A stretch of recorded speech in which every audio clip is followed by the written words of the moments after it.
e para a gente conversar sobre a situação de muitos irmãos e irmãs espalhados por esse mundo, mas aqui pertinho no nosso Brasil também, né? Que são os refugiados. A forma que eles são acolhidos aqui, né? Exato. No dia 20 de junho, a gente recorda o Dia do Refugiado, em todo o mundo. Aqui no Brasil, de acordo com dados divulgados na última edição do relatório Refúgio em Números, só em 2024 foram registradas 68.159 solicitações de asilo. Pois é, né, Abby? Um número que chama atenção aqui no nosso país. E essas pessoas estão fora de seus países de origem devido a uma série de fatores, viu? Como, por exemplo, o medo de perseguição relacionados a questões de raça, religião, nacionalidade e até a violação de direitos humanos na sua terra natal. E é importante lembrar que o acolhimento devolve às pessoas a dignidade. E é isso que uma ONG aqui no nosso país faz, que é o Instituto ADOS, que promove a integração de refugiados na sociedade brasileira desde 2010. Essa é uma notícia que vale muito a pena saber, não é, Gui? Exatamente, Abby, vale demais. Por isso que a gente vai conversar agora, então, com o diretor-presidente do Instituto ADOS, Marcelo Raidu. Marcelo, seja bem-vindo, viu? À nossa casa. Boa tarde para você. Obrigada por viver a tarde com a gente hoje, viu? Obrigado eu. Marcelo, fica à vontade aqui na nossa casa, viu? Tudo certinho? Obrigado. Marcelo, e essa é uma questão que a gente tem escutado falar bastante nos últimos anos, né? Quando a gente olha para esse cenário global de conflitos, de guerras, mas acho que tem muita gente que esquece que isso está presente mais perto do que a gente imagina, né? Que no nosso país tem muitas pessoas que chegam aqui diante dessas necessidades. Vocês atuam pertinho disso, né? A lógica da migração em busca de refúgio é as pessoas irem para os países mais próximos. Tá? Então, eu saio do Congo, vou para Angola, saio da Ucrânia, vou para a Polônia. Tá? Não à toa, a grande maioria dos refugiados no mundo estão em países vizinhos aos países que estão em conflito. Então, historicamente, o Brasil não está próximo fisicamente de países que estão em conflito. O Brasil ele sempre se caracterizou pela diversidade de nacionalidades e não pela quantidade de pessoas. Isso mudou recentemente por conta dos venezuelanos. Então isso fez com que saltasse um número assim de forma assustadora aqui no nosso país, e essas pessoas elas precisam de um apoio. Então, é interessante a gente falar para as pessoas a diferença, né, do migrante, do refugiado. Eu queria que você explicasse um pouquinho. Sim, grosso modo, a gente fala de migrantes forçados e voluntários. Né? Um migrante voluntário é aquele que espontaneamente saiu do meu país, vou para um outro para estudar, para trabalhar, vou em busca de uma vida mais estável, enfim, vou para passear, para aprender um novo idioma, enfim. Um refugiado é uma pessoa que está dentro desse grupo de imigrante forçado. Ele foi forçado a sair do seu país de origem, fruto de perseguição, violação de direitos humanos ou por estar em países que passam por conflitos armados. Casos recentes da Síria, do Afeganistão, Ucrânia. Né? Então, esse pessoal foge para tentar sobreviver. Para a prevenção da sua própria vida. Tá? Eles não queriam sair. Eu conheço muitos que eram médicos, engenheiros, advogados, enfim. Tiveram que largar que deixar carreira, tudo para trás, para vir aqui para recomeçar uma vida praticamente do zero de novo. E Marcelo, você acaba conhecendo essa história através do Instituto, e eu queria saber de onde que surgiu esse chamado para você. Você tem na sua família, teve na sua história alguém que precisou fazer esse tipo de deslocamento? Eu acho que se a gente for puxar, né, na nossa história, todos nós aqui, em algum instante, um bisavô, um tataravô veio nessa condição. De algum jeito, todos somos migrantes, somos todos. É muito, muito raro a gente achar um brasileiro nativo, raiz de fato, né?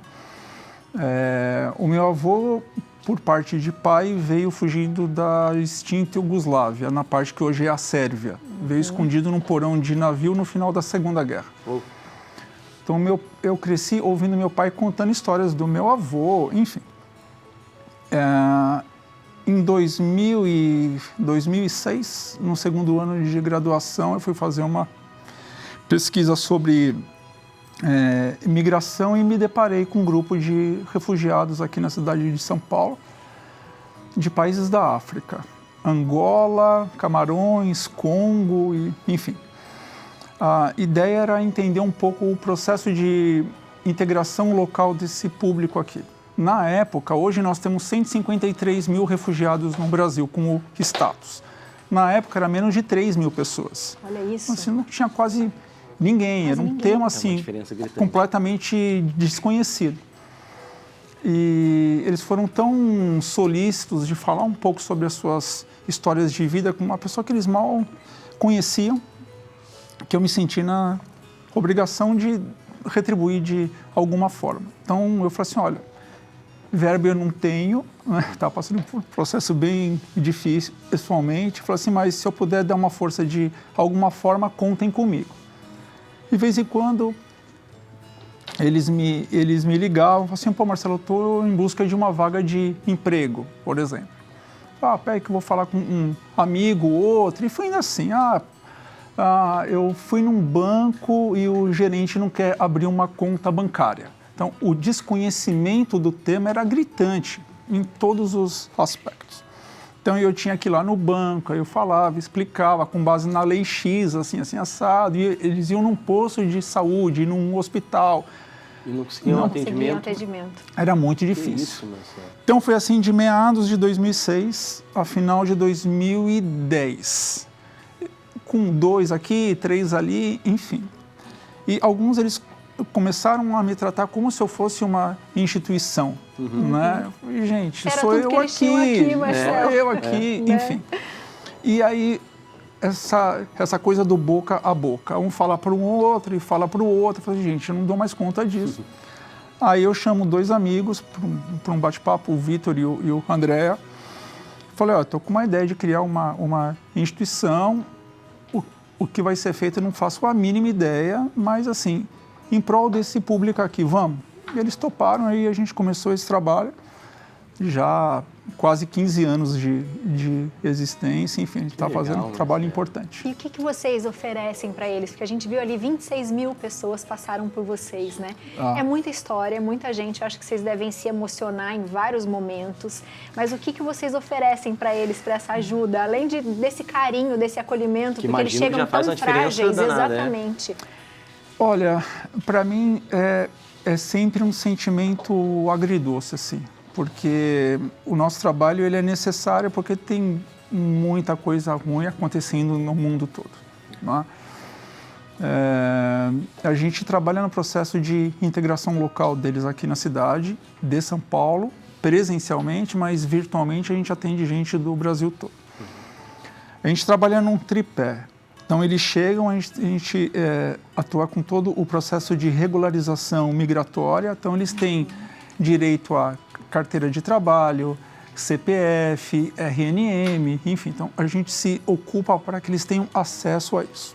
Esse é o primeiro passo para que eles possam estudar, trabalhar, ter acesso à educação pública e por aí vai.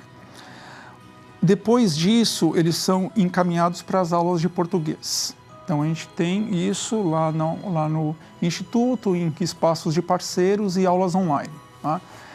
Sem se comunicar minimamente, não voltam a estudar, dificilmente vão conseguir trabalho, dificilmente vão conseguir ter uma nova rede de relacionamentos com o brasileiro. Isso é fundamental para eles, fundamental.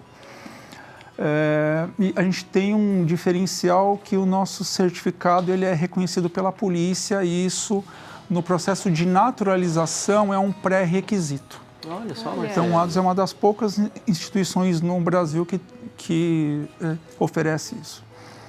E, por fim, a gente faz um meio de campo entre eles e as empresas para que eles possam ter a oportunidade de serem reinseridos no mercado de trabalho.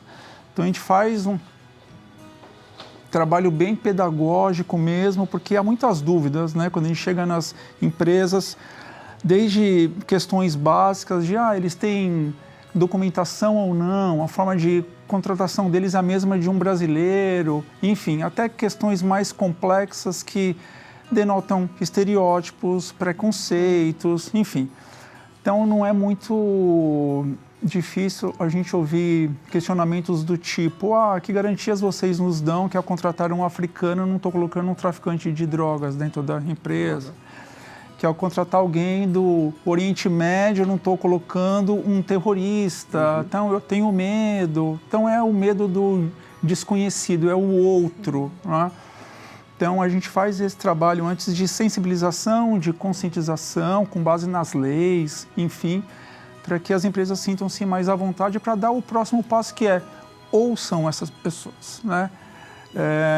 E aí, uma vez contratados, a gente faz um acompanhamento por pelo menos 6 meses, então aí fecha esse ciclo, né? E aí a nossa ideia é que as pessoas, no curto prazo, tenham o mínimo de autonomia para que elas possam seguir suas vidas. E é curioso, né, Marcelo, que eu ia te perguntar dessas barreiras, né, Abi, que vocês encontram nesse trabalho, e você já citou alguns exemplos aqui, e você falava no começo pra gente, né, a gente está num país que sempre foi conhecido, talvez não pela quantidade, por exemplo, dessa realidade de refugiados, mas por ser um país formado por várias nacionalidades diferentes.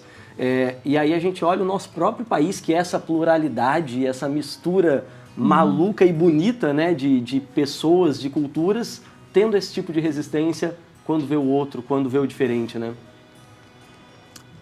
Eu acho que o problema não é ser imigrante. O problema é de onde eles vêm. De onde vem, né? É a nacionalidade, esse é o grande problema.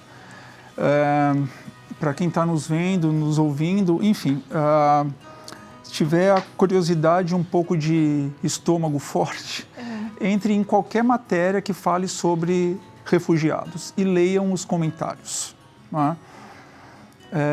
Quase sempre esse pessoal está vindo aqui para roubar os nossos empregos, está vindo aqui para trazer problema, doença, né? É muito diferente quando você fala de receber aqui um estadunidense, um alemão, um europeu de uma forma mais ampliada. Porque a tendência é que as pessoas enxerguem no refugiado alguém que tá vindo para trazer trabalho, para ser um fardo, para gerar custo, não alguém que está vindo para contribuir.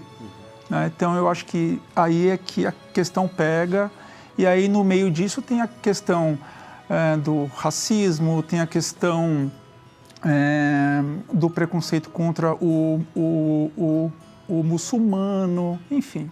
Né? Tem aqueles estereótipos muito fortes já enraizados. Às vezes a gente precisa só se colocar um pouquinho no lugar do outro, né? Imagina que bom que o nosso país não vive essa realidade que eles vivem, de estar há anos longe de casa, que o negócio não para, né? Não para. A guerra sempre está ali, ela sempre continua. E você falou um pouquinho que você recebe as pessoas, que é uma coisa meio agridoce, né? Qual que é a sensação quando você vê que a tarefa foi cumprida, que você conseguiu ajudar uma família, que essa família está bem, de repente abriu até um comércio, que está conseguindo passar um pouco da cultura dela para outras pessoas que estão abertas a isso? Qual que é essa sensação? Acho que o dia a dia, né? Tem, claro que a gente tem histórias que nos marcam mais, enfim, né? Mas para nós são coisas simples, mas para alguém que chega num país que não queria estar, que não conhece, que não domina o idioma, que não conhece praticamente ninguém, então você chegar e ter a possibilidade de ter um documento, puxa vida, isso já me ajuda. Eu só falo árabe, só falo persa, daqui 3, 4 meses eu arranho um pouquinho de português e já consigo ir no mercado, eu sozinho. Olha, né? Mudança, então, né? É da autonomia, né, Marcelo? Autonomia, então isso assim, são essas pequenas coisas do dia a dia que são muito bacanas. Tem uma história, são várias, mas essa sempre me pega muito porque ele não está mais entre nós, né? O nome dele era Omana, um senhor da República Democrática do Congo. Ele chegou ao Brasil, isso já faz uns 10 anos já. Ele chegou ao Brasil sozinho, a esposa e 3 filhos estavam no Quênia, estavam num campo de refugiados lá. Ele viu uma das filhas dele ser morta quase que na frente dele, a filha mais velha dele. Ele foi preso, foi torturado, ele chegou num Brasil cheio de traumas, enfim. E eu conheci ele logo que ele chegou. Com o apoio de alguns amigos, depois acho que de uns 7, 8 meses, a gente conseguiu verba, estrutura para trazer esposa e os 3 filhos do Quênia para cá. Nesse meio tempo, depois, acho que ele estava no Brasil há 4 meses, que ele se reencontrou via Facebook com a esposa dele, via Skype. E eu presenciei uma das vezes em que eles estavam conversando, e quando a gente conseguiu viabilizar a vinda deles para cá, que a família chegou no Aeroporto Internacional de Guarulhos, é uma das cenas mais incríveis, assim, de ver eles se reencontrando, eles se abraçando, né? Só queriam ter a oportunidade de estar junto de novo, era só isso, de estar junto. Queria ter um reencontro, né? Sim, simples assim, né? Coisas que muitas vezes a gente não dá muito valor, Exatamente, enfim. Mas, exatamente. enfim, precioso, né? isso me pegou muito, assim, né? Enfim, Sempre se emociona, e é bonito a gente imaginar essa sensação mesmo, né? Que a gente às vezes dá valor a tantas outras coisas na nossa vida. Marcelo, parabéns pelo trabalho de vocês. Você de casa que está acompanhando, aproveita para entrar no site. Você pode ser um voluntário, você pode ajudar as pessoas, né? Isso sempre é bom. A gente vai colocar na tela para o pessoal de casa, está aqui também na nossa tela o site www.adus.org.br, no Instagram @adusbrasil, para você conhecer mais então sobre esse trabalho, né? E a gente com essa proposta de falar notícias que valem a pena saber. Às vezes a gente é bombardeado por tanta notícia ruim e a gente vê um trabalho como esse, é um alívio, né? Para você também, só de ler uma história que eles partilham ali. Então, Marcelo, obrigado mesmo, parabéns e seja sempre bem-vindo. Eu não sei se a gente tem mais 5 segundinhos. Pode apontar pra gente, Marcelo. Tem aqui, a gente faz algumas ações culturais. Essa imagem do meio são workshops de gastronomia envolvendo refugiados chefes brasileiros e imigrantes. Legal. E embaixo tem uma outra imagem de um festival de música que nós realizamos. Essa foto aqui, do lado esquerdo. Aqui é o Leon, congolês, a Ola, palestina, a Marmoni, iraniana, o Zé Cabaleiro e o Chico César. Olha só que legal. No Marcelo. Teatro Municipal de São Paulo. Fala muito sobre essa mistura nossa, né? Então, mais uma vez, Marcelo, obrigado, viu? Seja sempre bem-vindo à nossa casa. Que bom acolhê-lo por aqui, viu? Que bom, né, Abby, a gente falar sobre essa pauta aqui necessária com você de casa, viu?